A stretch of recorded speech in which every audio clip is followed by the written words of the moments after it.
जय जोहार, नमस्कार। दैनिक छत्तीसगढ़ चैनल देख रहे हैं आप। छत्तीसगढ़ प्रदेश की आज की समस्त प्रमुख बड़ी खबरों की शुरुआत सर्वप्रथम आज की पहली बड़ी खबर के साथ। छत्तीसगढ़ में भीषण गर्मी के बाद बारिश का मौसम नजर आया। रायपुर समेत कई जिलों में तेज आंधियां चली। आने वाले 24 घंटे में भी बादल बरसने की संभावना मौसम विज्ञान विभाग ने जाहिर की है। दरअसल छत्तीसगढ़ की राजधानी रायपुर और दुर्ग समेत प्रदेश के कई जिलों में दोपहर की तपती गर्मी के बाद शाम को मौसम का मिजाज बदला। तेज धूल भरी आंधी के साथ बारिश हुई। नौतपा के तीसरे दिन लोग जहां गर्मी से परेशान थे, वहीं शाम को मौसम बेहद खुशनुमा हो गया। दरअसल बात करें तो अचानक से हुए मौसम में बदलाव की वजह से धूल भरी आंधी चलने लगी और काले बादल छाए। आंधी भी ऐसी कि सड़कों में चल रहे लोगों को सामने देख पाना भी मुश्किल हो रहा था। आंधी तूफान की वजह से कई पेड़ धराशायी हो गए। फ्लैक्स और होर्डिंग भी तेज हवाओं के साथ उड़ गए। हालांकि कोई बड़े हादसे की सूचना नहीं है। ऐसे में मौसम विज्ञान विभाग ने अगले आगामी 24 घंटे के लिए तेज अंधड़ और बारिश की चेतावनी जाहिर की है। इसके अलावा कई जगहों पर 30 से 40 किलोमीटर प्रति घंटे की रफ्तार से हवाएं चल सकती हैं। तेज बादल गरजने के साथ ही बिजली गिरने की भी आशंका जताई गई है। केंद्र की महत्वाकांक्षी योजना प्रधानमंत्री आवास प्लस से छत्तीसगढ़ को बाहर किया जा चुका है। ये एक बहुत बड़ी बुरी खबर। दरअसल केंद्र सरकार की महत्वाकांक्षी योजना प्रधानमंत्री आवास प्लस योजना के माध्यम से छत्तीसगढ़ को अब बाहर किया जा चुका है। हम बात कर रहे हैं छत्तीसगढ़ के केंद्र की महत्वाकांक्षी योजना आवास योजना प्लस के बारे में, न कि आवास योजना के बारे में। दरअसल इस आवास प्लस योजना के तहत उन गरीबों को पक्का मकान नहीं मिल पा रहा है जिनका नाम सर्वे सूची में शामिल नहीं है, परंतु वे वास्तविक में गरीब हैं। ऐसे में प्रधानमंत्री आवास योजना के तहत राज्य शासन द्वारा राज्यांश जमा नहीं करने के कारण वर्ष 2021-22 में 8 लाख हितग्राहियों को आवास योजना से बाहर होना पड़ा था और अब पूर्व में दिए गए लक्ष्यों की पूर्ति नहीं किए जाने के कारण केंद्र सरकार ने पीएम आवास प्लस योजना से छत्तीसगढ़ राज्य को बाहर कर दिया है। पीएम आवास प्लस योजना में उन गरीबों को शामिल कर आवास का लाभ देना है जिनका नाम पूर्व की सर्वे सूची में शामिल नहीं किया गया था। केंद्र सरकार ने आवास प्लस के नाम से एक ऐप भी लॉन्च किया था और ऐसे में ग्राम पंचायत के रोजगार सहायक व पंचायत सचिव पात्र हितग्राहियों के नाम इनमें जोड़ सकते थे। अकेले बिलासपुर जिले में ही 80,000 से ज्यादा गरीबों को इस योजना का लाभ नहीं मिल पा रहा है। छत्तीसगढ़ व्यापम से खबर, जहां 975 पदों के लिए प्रदेश के 61 परीक्षा केंद्रों में मुख्य परीक्षा का आयोजन हुआ, जहां 19,000 से अधिक अभ्यर्थी शामिल हुए। दरअसल छत्तीसगढ़ व्यावसायिक परीक्षा मंडल की ओर से शुक्रवार को पुलिस विभाग के सूबेदार, उप निरीक्षक, प्लाटून कमांडर जैसे अलग अलग 975 पदों के लिए प्रदेश के 61 परीक्षा केंद्रों में मुख्य परीक्षा ली गई। व्यापम की तरफ से प्रारंभिक परीक्षा जनवरी 2023 में ली गई। आरक्षण विवाद के चलते परीक्षा परिणाम जारी नहीं हो सका था। सुप्रीम कोर्ट के फैसले के बाद व्यापम ने 975 पदों के लिए 20,678 अभ्यर्थियों को चयन के लिए मुख्य परीक्षा के लिए बुलाया था, लेकिन परीक्षा में 19,673 अभ्यर्थी शामिल हुए। 2 पालियों में आयोजित की गई परीक्षा सुबह 8 बजे से प्रथम पाली में हिंदी और अंग्रेजी भाषा की परीक्षा हुई, जबकि दोपहर 2 बजे से दूसरी पाली में सामान्य ज्ञान और सामान्य अध्ययन से संबंधित प्रश्न पूछे गए। बड़ी खबर क्रिकेट प्रेमियों के लिए, जहां राजनांदगांव में आईपीएल जैसा रोमांच देखने को मिल सकता है। तैयार हो चुका है एक पिच जिसमें देश भर की 8 टीमों के बीच महामुकाबला होने वाला है। मिली जानकारी के अनुसार मैदान में आईपीएल की तर्ज पर अल्ट्रासाउंड सिस्टम लगाया जा रहा है। इसके माध्यम से मैदान के चारों ओर एक साथ आवाज गूंजेगी और इसके अलावा एक बड़ी स्क्रीन भी लगाई जाएगी जिसमें मैच का आनंद लिया जा सकता है। बता दें कि अखिल भारतीय रानी सूर्यमुखी फ्लड लाइट क्रिकेट स्पर्धा में देश भर की 8 नामी टीमें शामिल हो रही हैं, जिनमें कई बड़े राष्ट्रीय स्तर और आईपीएल खेल चुके खिलाड़ी भी शामिल होंगे और अपने अपने राज्य का प्रतिनिधित्व करते दिखाई देंगे। 19 मई से शुरू होने वाले रानी सूर्यमुखी फ्लड लाइट क्रिकेट स्पर्धा के लिए छत्तीसगढ़ के दिग्विजय स्टेडियम में 4 राष्ट्रीय स्तर की पिच तैयार हो गई है और यहां बने 2 पिच में हल्की घास है जिनमें गेंदबाजों को मदद मिलेगी।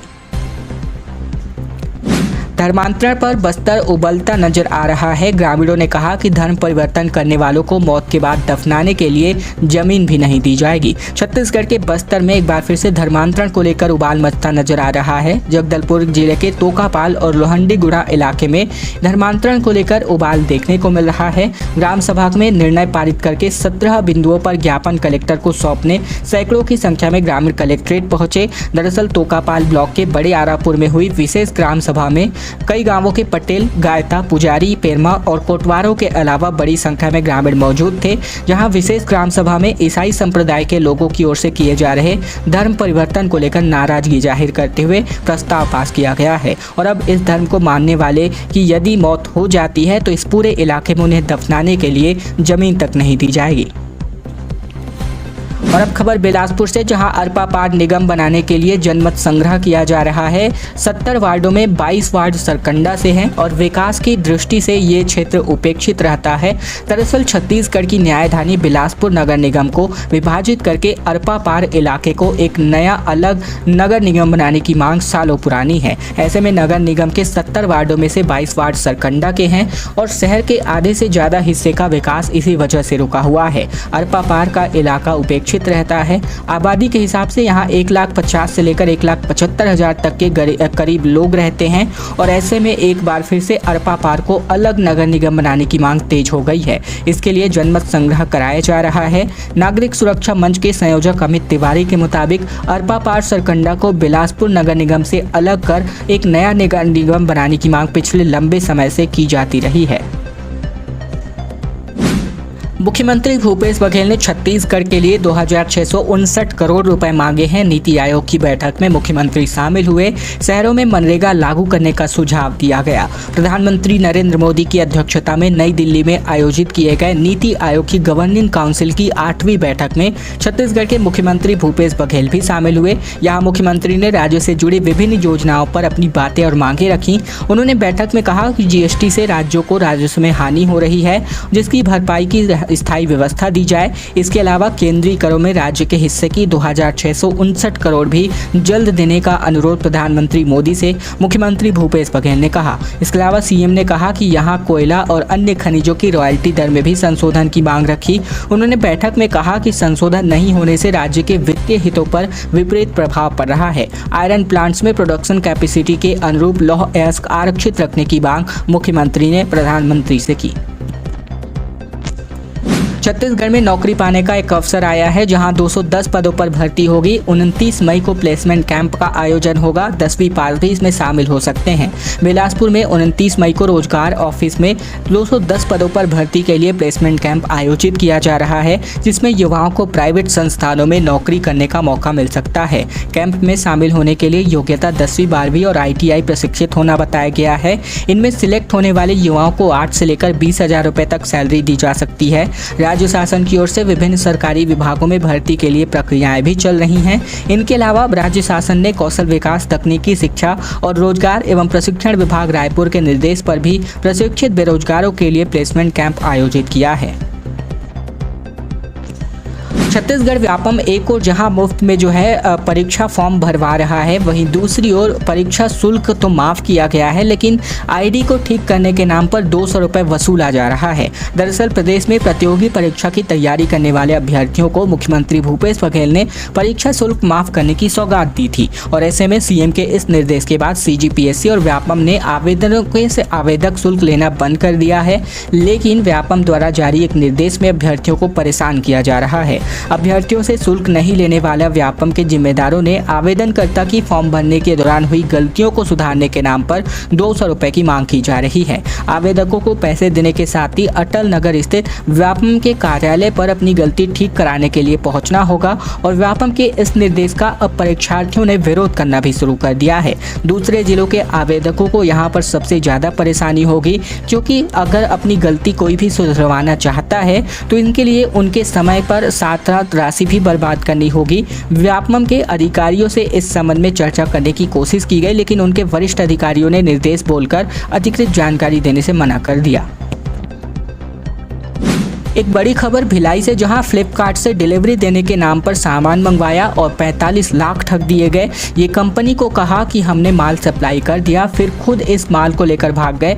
युवती समेत कुल 5 लोगों को अरेस्ट किया जा चुका है। छत्तीसगढ़ के दुर्ग जिले में ठगी का एक अनोखा मामला सामने आया है। यहाँ एक कुरियर कंपनी से जुड़े लड़कों ने फ्लिपकार्ट से 45 लाख रुपए के मोबाइल, घड़ी, कैमरा और लैपटॉप मंगा लिए।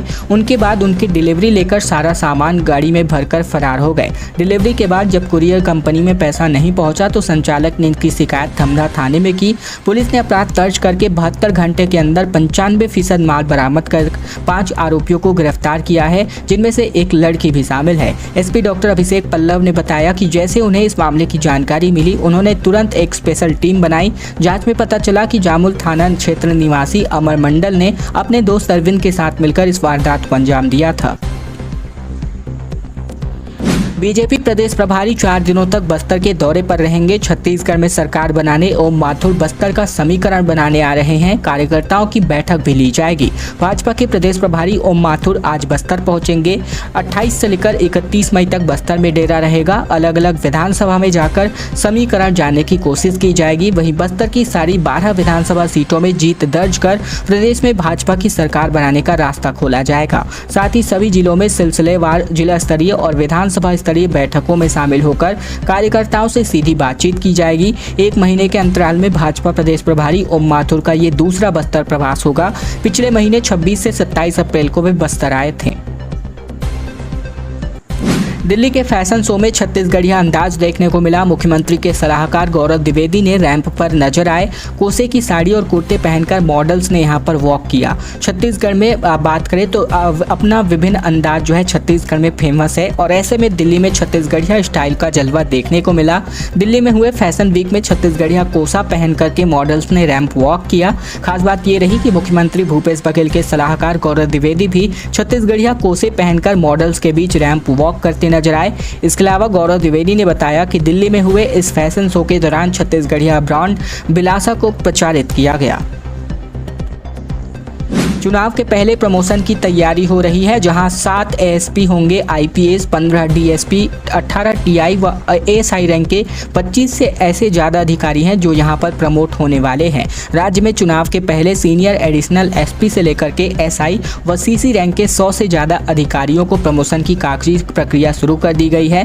अधिकारियों का सर्विस रिकॉर्ड दुरुस्त किया जा रहा है। डीपीसी के लिए कमेटी भी बनाई गई है। चर्चा है कि इस बार आईपीएस अवार्ड के लिए राज्य के 7 सीनियर अधिकारियों का नाम भेजा गया है। इनमें से डीएस मरावी, उमेश चौधरी, मनोज खिलारी से लेकर अन्य अधिकारी भी शामिल हैं। कि अभी तक स्पष्ट नहीं हो पाया है कि कितने अफसरों को आईपीएस अवार्ड दिया जाएगा। प्रत्याशा में नाम भेज दिए गए हैं। मैंने कुंडली दिखवा दी, बीजेपी के जीतने के योग नहीं है, ये कहना है सांसद प्रमोद तिवारी का, जिनका अभी दौरा चल रहा है छत्तीसगढ़। रायपुर में इन्होंने कहा कि 5 राज्यों के चुनावों में भी अब भाजपा साफ होने वाली है। राज्यसभा सांसद और वरिष्ठ कांग्रेस नेता प्रमोद तिवारी का कहना है कि मैं पंडित हूं और मैंने कुंडली दिखवा ली है और अब यूपी में बीजेपी नहीं आने वाली, क्योंकि बीजेपी के जीतने के योग नहीं है। उन्होंने कहा कि 5 राज्यों यानी मध्य प्रदेश, राजस्थान, छत्तीसगढ़, तेलंगाना और मिजोरम के चुनावों में भी बीजेपी पूरी तरीके से साफ हो रही है। केंद्र की मोदी सरकार के 9 साल पूरे होने और संसद भवन के उद्घाटन के मुद्दे को लेकर कांग्रेस देश भर में प्रेस कॉन्फ्रेंस कर रही है। इसी कड़ी में सांसद प्रमोद तिवारी रायपुर पहुंचे और यहां प्रदेश कांग्रेस मुख्यालय राजीव भवन में पत्रकारों से चर्चा की गई। साथ ही खास बातचीत में इन्होंने ये बातें कहा, जहां पर इन्होंने कहा कि मैंने कुंडली दिखवा ली है, बीजेपी के जीतने के योग नहीं है। खबर रायपुर से, जहां 5000 घरों की महिलाओं की पुकार और बंद हो जाए शराब। दरअसल पूर्व आबकारी आयुक्त जीएस मिश्रा ने कहा कि भाजपा जो है शराबबंदी शुरू कर चुकी थी, अब तो ऑनलाइन डिलीवरी दी जाती है। दरअसल रायपुर के धरसीवा विधानसभा क्षेत्र के मांढर इलाके में बीते दिन एक बड़ा विरोध प्रदर्शन हुआ, जहां भाजपा की इस महतारी हुंकार रैली में 5000 से ज्यादा महिलाएं पहुंची और इन सभी की एक ही मांग थी कि प्रदेश में शराब दुकानों को बंद किया जाए और शराबबंदी लागू हो। कार्यक्रम में बतौर मुख्य अतिथि पूर्व मुख्यमंत्री डॉक्टर रमन सिंह भी पहुंचे। यहां हजारों घरों से महिलाओं ने एक संकल्प पत्र हस्ताक्षर कर डॉक्टर रमन सिंह को सौंपा और इस संकल्प पत्र में कांग्रेस के खिलाफ निंदा प्रस्ताव था। साथ ही राज्यपाल से मांग की गई कि प्रदेश में शराबबंदी को लागू किया जाए और अब डॉक्टर रमन सिंह को ज्ञापन सौंपा गया है। जल्द ही राजभवन में राज्यपाल को भी ज्ञापन सौंपा जाएगा। भिलाई में तैराकी के खिलाड़ियों को परेशानियां दूर होने वाली है, क्योंकि नेशनल लेवल के इंडोर स्टेडियम के अंदर स्विमिंग पूल बनाया जाएगा। जंपिंग की ट्रेनिंग भी यहां पर खिलाड़ी ले सकते हैं। छत्तीसगढ़ के भिलाई क्षेत्र में 1,92,00,000 रुपए की लागत से सेमी ओलंपिक स्विमिंग पूल का निर्माण किया जाएगा। राजधानी रायपुर की तर्ज पर ही इसका निर्माण किया जाएगा, जहाँ खुर्सीपार क्षेत्र में नेशनल स्तर का इंडोर स्टेडियम तैयार किया जा रहा है। इसी के अंदर सेमी स्विमिंग पूल जो है बनाया जाएगा। ये राष्ट्रीय स्तर के मानक का होगा। विधायक देवेंद्र भूपेंद्र यादव ने टीम को बताया कि उन्होंने मुख्यमंत्री भूपेश बघेल से इस दौरान मांग रखी है।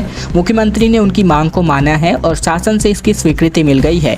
जल्द ही निगम प्रशासन इसके निर्माण के लिए टेंडर जारी करेगी और एजेंसी तय होते ही इसका निर्माण शुरू कर दिया जाएगा। खैर दोस्तों, खबरों में आगे बढ़े इसके पहले अगर आप चैनल पर नए हैं तो चैनल को सब्सक्राइब जरूर कर लीजिएगा, ताकि प्रतिदिन की महत्वपूर्ण खबरें छत्तीसगढ़ समाचार बिना किसी रुकावट रोजाना हम आप तक पहुंचा सकें। तो चैनल को जरूर सब्सक्राइब कर लीजिएगा।